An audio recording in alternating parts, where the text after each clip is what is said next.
A day in my life as an English teacher in Thailand.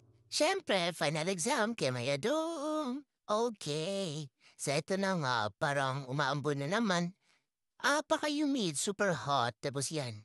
Before man start yung next subject na exam, kakatapos lang ng first year. Kaya ito, perma. Kailangan kasi yung permahan isa-isa yung answer sheets ng mga bata kasi machine na din yung nag-check dito. Kaya, ayan, for the go, check and check. Tapos after niyan, papakita ko sa inyo na lahat ng bags ng mga bata actually pare-parehas yan. Tapos yung mga sapatos nila, uniform yan lahat from head to toe, ganun. Sa may dalawang klaseng bag yung school namin. Meron yung pang sling bag at saka yung pack bag. Black yung sling at saka yung pack bag nila ay purple.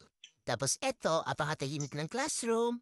Dahil bored na naman tayo, tinaantok.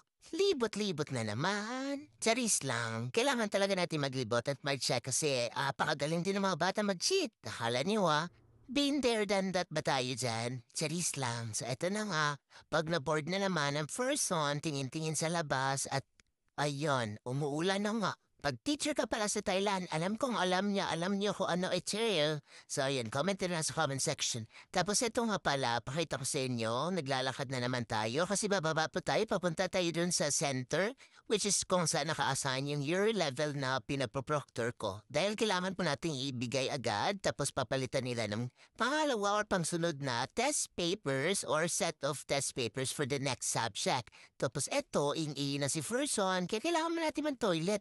Toilet break muna, uy. Di ko na pinakita sa inyo na toilet ako malamang, ba't ko naman papakita? So ito na nga, meron ako nire-ready lagi na sharpeners at saka pencils at pen kasi may mga bata pa rin talagang hindi maka-afford kasi nasa government school kami at may mga bata talagang hindi lang nagdadala. So ayun, alam niyo na.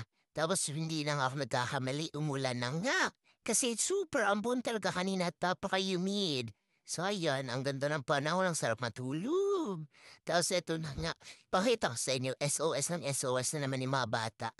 Panay SOS sila kasi English subject na to. So sabi nila, teacher, help teacher. Teacher, please help me please. Ganon yung mga salita ng mga batang to. Pero may isang partner teacher kasi ako kaya. Sorry, di tayo pwedeng tumulong. Bawal din pong tumulong pag exam ha. Dapat alam ng mga bata yan. O at ito, may napagalitang isa, pinabaliktad yung upuan niya, tawang-tawa yung mga kaibigan niya. Eh, kasi tapos na sila mag-exam, hindi nila inayos. Tapos every after mo kasi mag-exam, pwede ka matulog, basta hindi ka makapag-disturbo ng mga katabi mo, ganun. So ako naman na apakabuli, pinagtatawanan ka lang sila. Tapos eto pala guys, feet check. Ito yung outfit ko nung araw na yon. So sa mga nakakita na nito, alam niyo na. My top is from Vietnam, skirt, Pratunam. Tapos Gujudok yung fan natin, Aldo yung shoes natin. So yun lang, share ko lang naman sa inyo. Ingat pa kayo lagi.